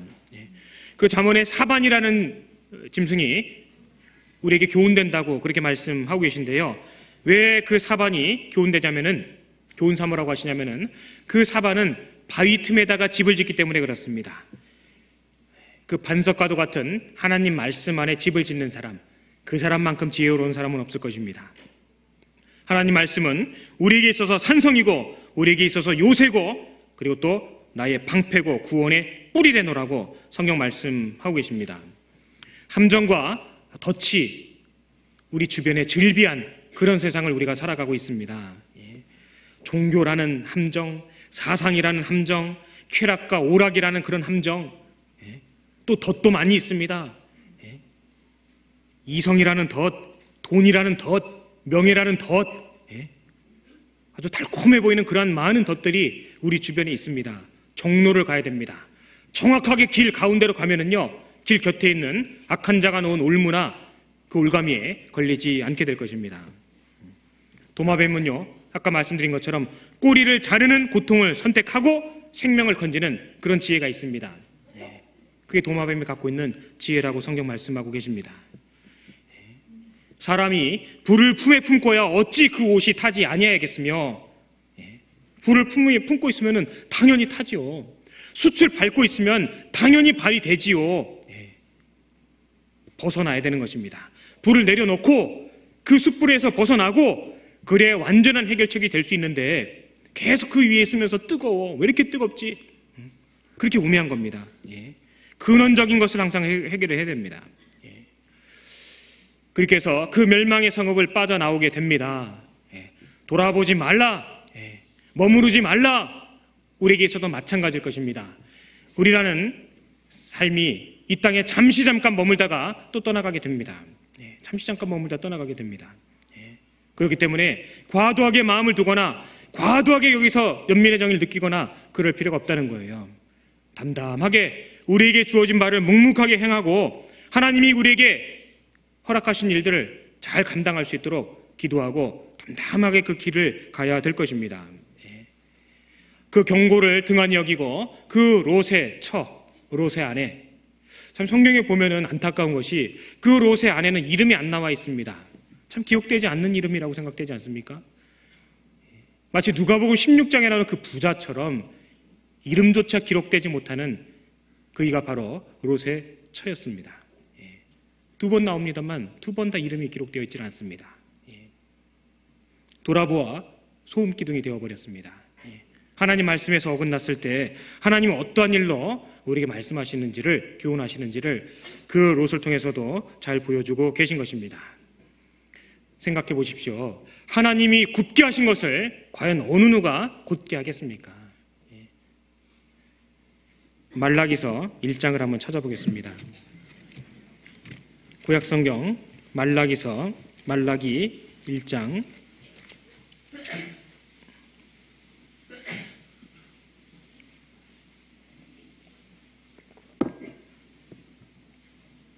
구약성경 말라기 1장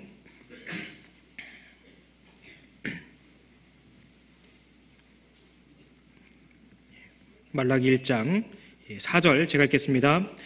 에돔은 말하기를 우리가 무너뜨림을 당하였으나 황폐된 곳을 다시 쌓으리라 하거니와 나 만군의 여호와는 이르노라 그들은 쌓을지라도 나는 헐리라 사람들이 그들을 일컬어 악한 지경이라 할 것이요 여호와의 영영한 진노를 받은 백성이라 할 것이며. 자, 에돔은 말합니다. 그들이 아직도 하나님의 능력을, 하나님의 행하심을 받아들이거나 깨닫지 못하고 있습니다. 폐역한 거죠. 에돔은 말하기를 우리가 무너뜨림을 당하였으나 황폐된 곳을 다시 쌓으리라. 그렇게 힘있게 이야기하고 있습니다. 반면에 그들에게 하나님은 말씀하시기를 여호와는 이르노라 그들은 쌓을지라도 나는 헐리라. 다시 쌓으리라. 나는 헐리라. 누가 이기겠습니까? 무르나 만하죠. 하나님 앞에서 이래서는 안 될 것입니다. 하나님이 아니라고 하신 것은 아니라고 인정하는 수밖에 없는 거예요. 하나님께서 굽게 하신 것을 하나님 외에는 펼 수가 없는 것입니다. 그런데요, 말씀에 떠나 있으면은, 교제에서 떠나 있으면은, 내 생각에 잔뜩 깊어져 있고 빠져 있으면은요, 그게 안 보입니다. 그 어리석은 일을 계속하고 있으면서도 깨닫지 못하는 것이 우리 안에 있습니다. 아주 고집스러운 그런 마음이 우리 안에 있습니다.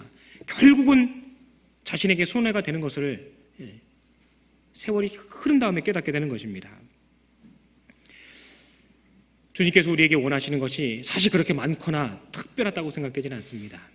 다만 중요한 것들이 있는 거예요.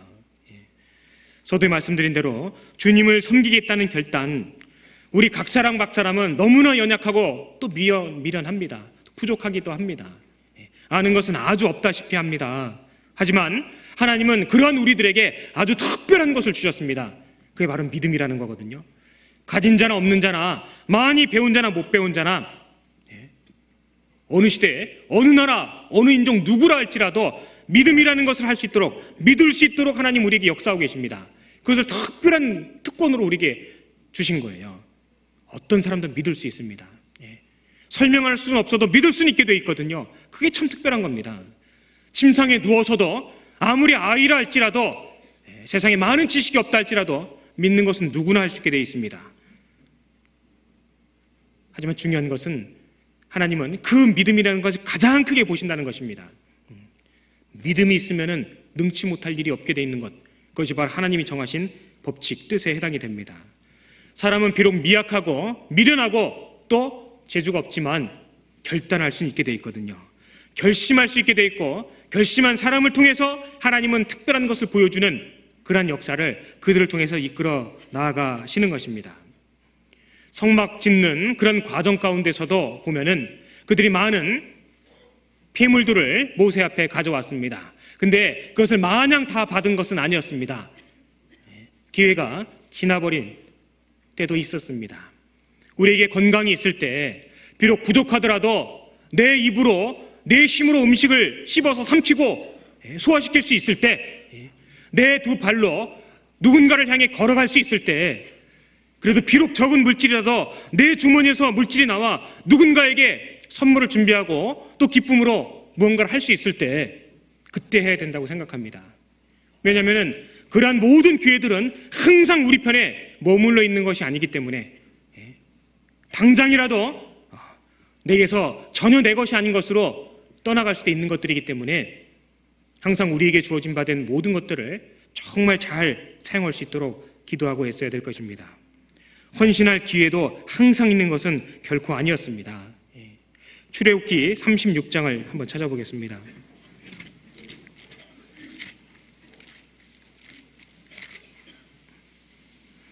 출애굽기 36장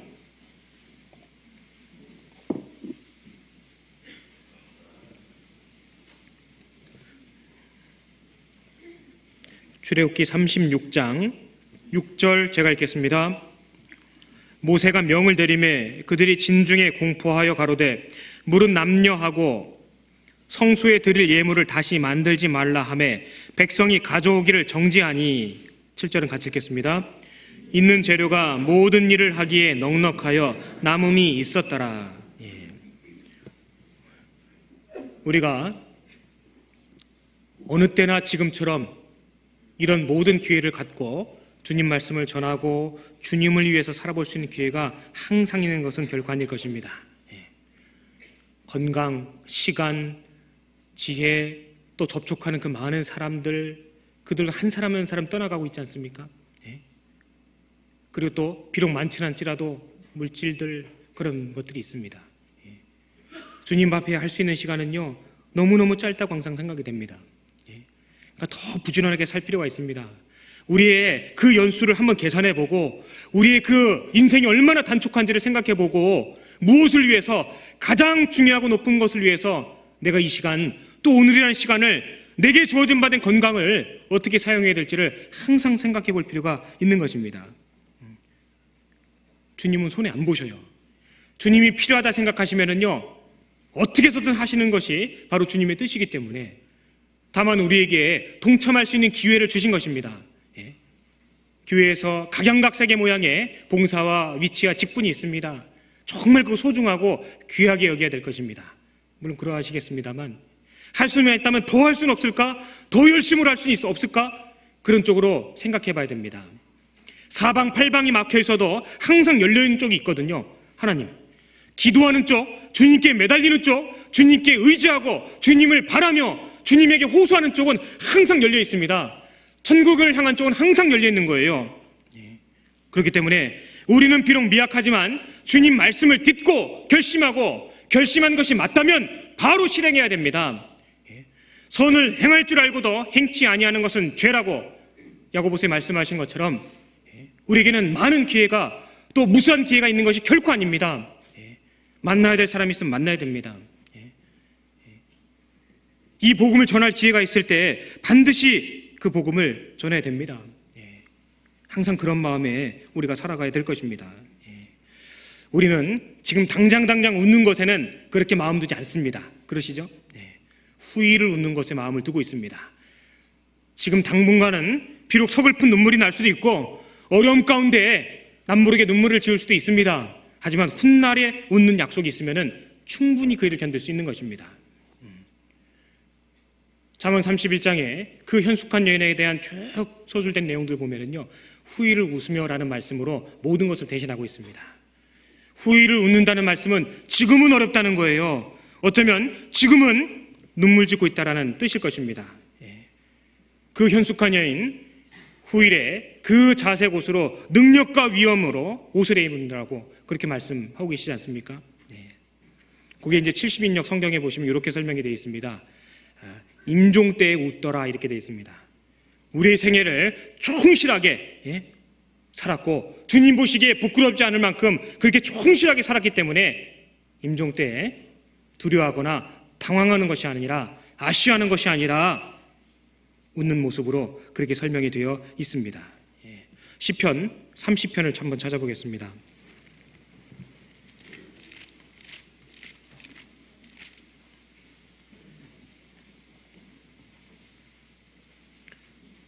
시편 30편 11절 같이 읽겠습니다. 주께서 나의 슬픔을 변하여 춤이 되게 하시며 나의 베옷을 벗기고 기쁨으로 띠띠우셨나이다.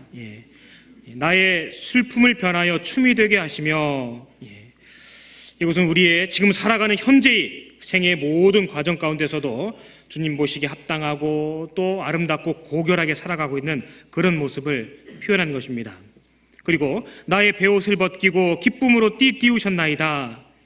이것은 바로 그 현숙한 여인의 마지막처럼 우리 임종의 날에 결코 두려워하거나 무서워하거나 뒤로 물러가지 아니하고 낙심하지 아니하고 기쁨 가운데 그 죽음을 맞이하는 그 성도의 모습을 이렇게 이제 표현하고 있다고 합니다. 사라를 하나님께서 웃게 하셨습니다. 아브라함을 하나님이 웃게 하셨습니다. 결국 하나님은 웃게 하시고자 하신 것이 하나님의 뜻인 거예요. 잠깐의 시련이 있고 잠깐의 어려움이 있지만 우리에게 주어진 것들을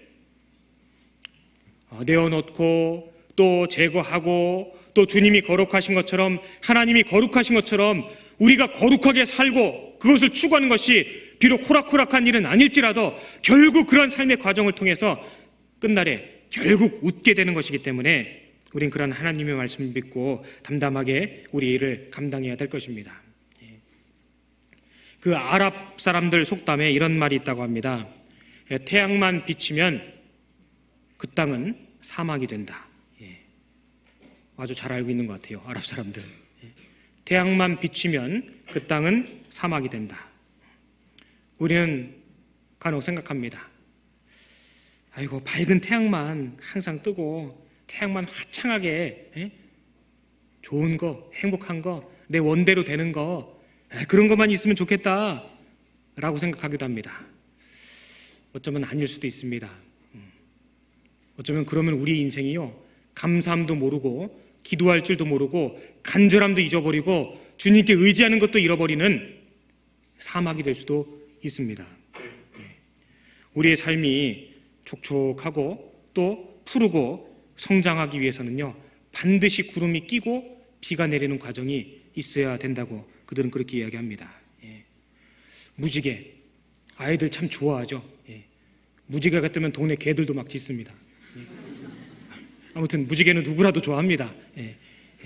근데 그 무지개는요, 비가 오고 난 다음에 항상 뜹니다. 우리의 생에 있어서도 마찬가지일 것입니다. 때로는 어려움, 또 아픔, 세상 사람들과 섞이지 못하는 것을 어떨 때는 속상할 때도 분명히 있을 수 있습니다. 그런데 그런 걸 너무 마음 두실 필요 없습니다. 오히려 그런 모습을 통해서 주님이 나를 더욱더 하나님의 자녀답게 만드시고 더욱더 나를 통해서 역사하실 수 있는 기회가 만들어지게 될 것입니다.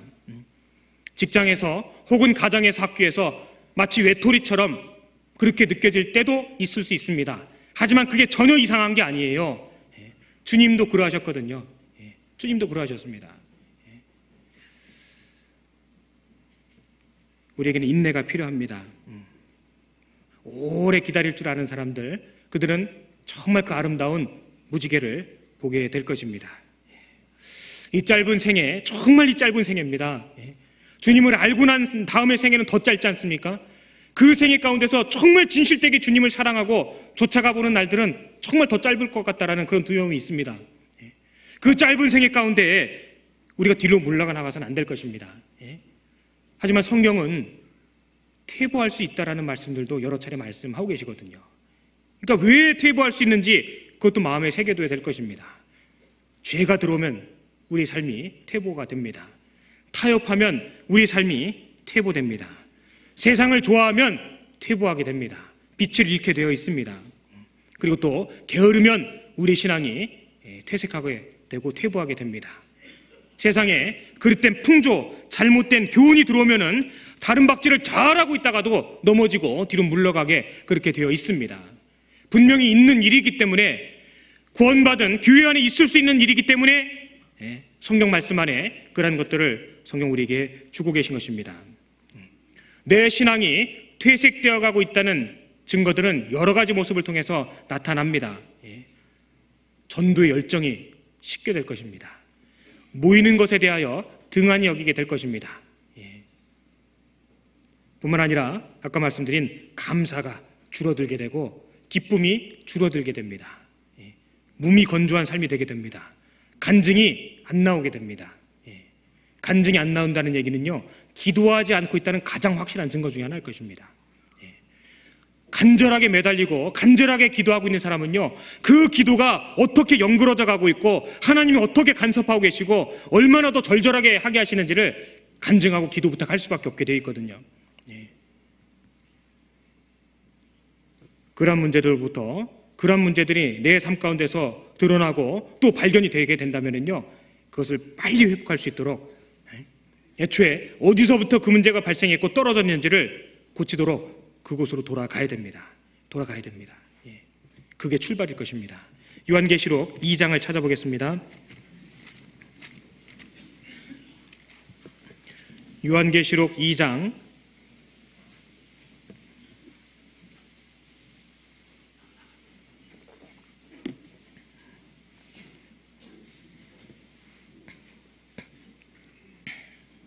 2장 5절 제가 읽겠습니다. 그러므로 어디서 떨어진 것을 생각하고 회개하여 처음 행위를 가지라. 만일 그리하지 아니하고 회개치 아니하면 내가 네게 임하여 네 촛대를 그 자리에서 옮기리라. 문제가 발생된 지역으로 돌아가야 됩니다. 그게 고치는 거예요. 거기서부터 회개하고 돌이키고 그리고 나서 다시 출발해야 됩니다. 인생에 있어서 문제가 생기는 이유는 딱 한 가지입니다. 그리스도와 떨어져 있을 때. 구원받기 전에도 마찬가지입니다. 구원받은 이후에도 십자가에서 멀리 떨어질수록 문제가 발생되게 되어 있습니다. 처음에 그곳으로 돌아가야 된다고 성경 우리에게 권고하고 계십니다.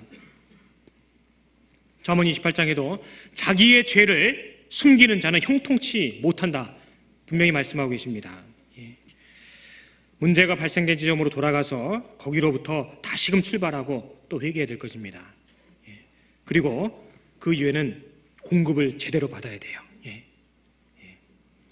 병에서 큰 병에 걸려서 치료를 받고 또 다스림을 받고 있다면요, 약만큼 중요하게 취급되는 것이 잘 먹는 거잖아요. 섭생 잘 먹어야 되지 않습니까? 공급을 잘 받아야 됩니다. 우리에게 주어지는 공급은 머리 대신 그리스도로부터 오는 것이기 때문에 포도나무로부터 공급이 되는 것이기 때문에 죽으나 사나 붙어 있어야 됩니다. 죽는 한이 있어도 내가 붙어야 되겠다, 그런 마음이 있다면요, 결코 하나님이 그러한 인생들을 헛되게 뒤로 물러가게 그렇게 하시지 않을 것입니다. 틀림없습니다. 현재 우리가 주어진 바 된 위치를 잘 살펴보고 잘 감당할 수 있도록 하나님께서 애초에 우리에게 완전한 것을 주셨습니다. 그러한 것들로부터 다른 것들이 오염되어 있진 않은지, 합당치 못한 것들이 더덕더덕 붙어 있진 않은지, 나의 지금 걸음이 죄를 짓는 걸음, 죄 짓는 쪽을 향한 걸음인지, 오만한 자의 자리에 앉는 그런 위치인지, 악인의 꾀를 쫓는 그런 길인지 항상 살펴봐야 될 것입니다. 블레셋과의 전쟁 가운데 그 다윗의 용사들 가운데 삼마라는 용사가 있었습니다. 다른 이들은 다 도망갔지만 삼마는 자신의 위치에서 물러서지 않고 당당하게 블레셋과 겨루어 싸워 이겼습니다. 마찬가지로 우리의 그 대장 되신 그 예수님께서 우리 모든 사람에게, 우리에게 각자에게 합당한 위치를 주셨습니다. 그 위치를 주셨는데 그 위치가 주님이 주신 위치라는 확신이 서면 그것을 단단하게 야무지게 굳게 지켜야 될 것입니다. 그리스도인들에게 당하는 환난이 커서 그들이 미끄러진다고 안 돼 있습니다. 환난이 커서 넘어지는 것이 아니라 힘이 미약하기 때문에, 내가 만일 환난 날에 낙담하면 내 힘의 미약함을 보임이니라. 환난이 커서 넘어지는 게 아닐 거예요. 믿음이 적기 때문에. 앞서간 시대에, 특별히 초대교회, 그 초대교회 그리스도인들이 당한 순교와 그런 희생의 모습들 많이 들어보셨을 것입니다. 그런 것에 비교한다면 이 시대에, 특히 우리가 살아가고 있는 이 땅, 이 하늘 아래에서 우리가 겪는 그런 생활 가운데서 어려움, 신앙 안에서의 어려움은요, 아마 비교조차 안 되는 것일 겁니다. 그럼에도 불구하고 주님께 불평하고 혹은 원망하고 고통을 토로한다는 것은 우리보다 앞서간 믿음의 그 선배들 보기에도 합당치 못할 거라 생각이 됩니다. 우리 삶의 우선순위, 그것은 바로 주님이 주신 말씀, 그 중심으로 주님의 말씀을 가장 귀하게, 가장 크게 여기고 오직 받은 말씀을 토대로 살아가는 것, 그것이 가장 중요한 일에 속한다고 볼 것입니다. 하나님 약속 안에서 기적이라는 것은 여전히 이루어지고 있지 않습니까? 그 홍해 바다를 가르는 그 기적뿐만 아니라 죽었던 영혼이 살아나는 기적이요, 계속적으로 우리 곁에서 일어나고 있습니다. 내 생애 가운데서도 계속적으로 그러한 기적들을 하나님 우리에게 보여주고 계십니다. 주님 부르시는 날까지 그 일을 위해서 우리는 합력하고 또 선을 이루는 쪽으로 기도하고 나가야 될 것입니다. 한 절만 더 보고 마치겠습니다. 요한복음 14장,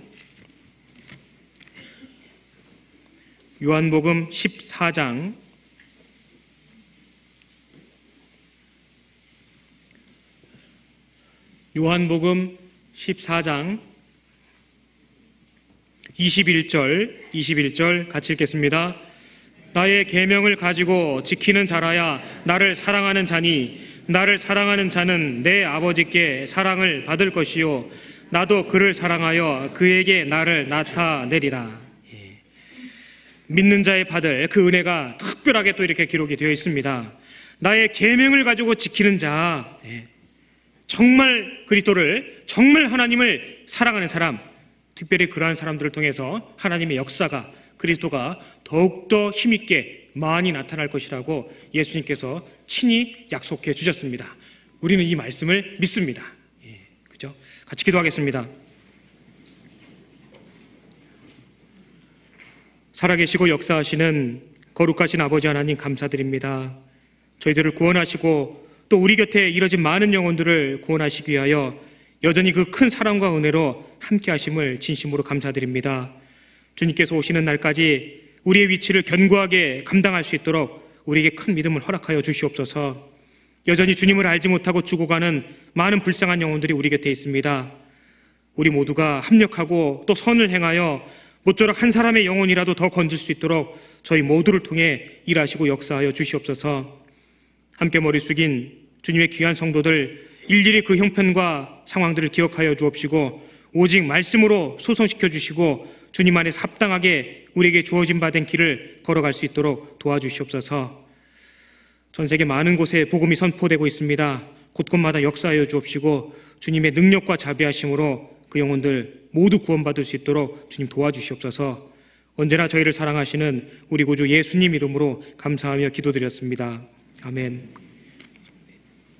찬송가 274장, 찬송가 274장 함께 찬송하시겠습니다.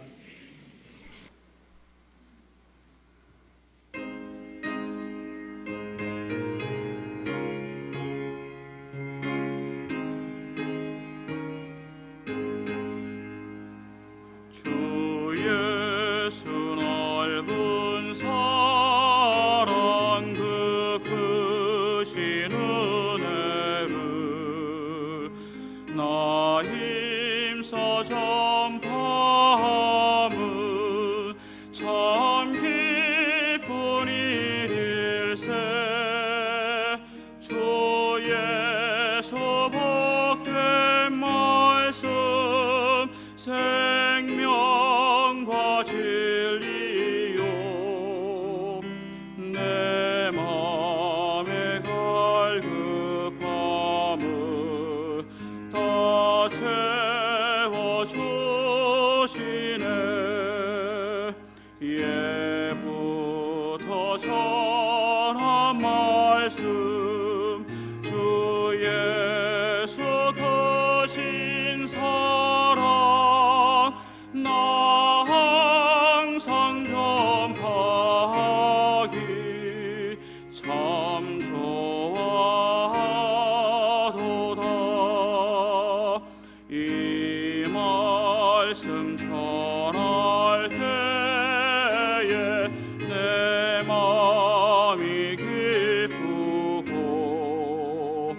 그 말씀 전할수록 새 기쁨 넘치네. 구원의 복된 말씀 못 들은 사람이 세상에 많음으로 힘써서 전하세. 예부터 전한 말씀 주 예수 크신 사랑 나 항상 전파하기 참 좋아하도다. 이 말씀 들은 사람 또 듣기 원하고 목말라 사모하니 그 말씀 진리라. 그 나라 영광 중에 나 부를 새 노래. 예부터 좋아하던 이 말씀뿐일세. 예부터 전한 말씀 주 예수 크신 사랑 나 항상 전파하기 참 좋아하도다.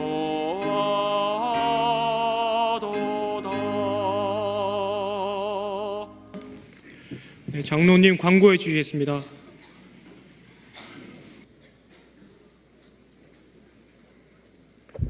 광고 말씀드리겠습니다. 잘 아시는 대로 주일날 이제 세계 특히 남미 선교를 위한 봄철 바자회를 합니다.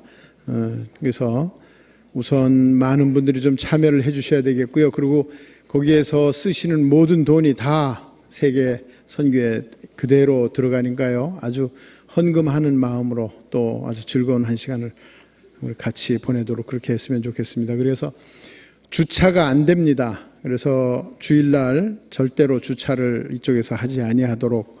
이 외에도 여러분들 잊으셨는지 모르지만 2년 이상 된 분들은 주일날 우리 주차를 할 수 없도록 우리 약속을 했습니다. 그래서 구원받은 지 2년 이상 된 분들이 자꾸 여기 주차를 하시니까 새로 구원받은 분들이 주차를 못해서 그냥 가시는 분들이 있습니다.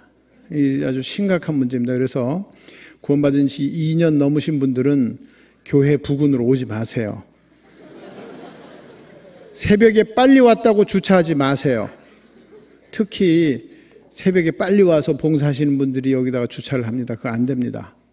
절대 내일도 이번 주일날도 주차가 안 되겠습니다만은 기왕 주차 말씀드리는 김에 저기 우리 아주 좋은 주차장이 있습니다. 거기 600대 될 수 있습니다. 한 분 구원받게 하기가 얼마나 어려운데 주차장 없어서 그냥 돌아가시는 분들이 있다고 주차부원들이 얘기하는 거 듣고 정말 가슴이 아팠습니다. 그래서 앞으로 2년 이상 되신 분들은 절대로 여기에 주차를 하지 마십시오. 만일 불편한 분이 계시면요, 여기 와서 내려드리고 차를 가져가세요. 여기 와서 주일날 얼쩡얼쩡 하지 마세요.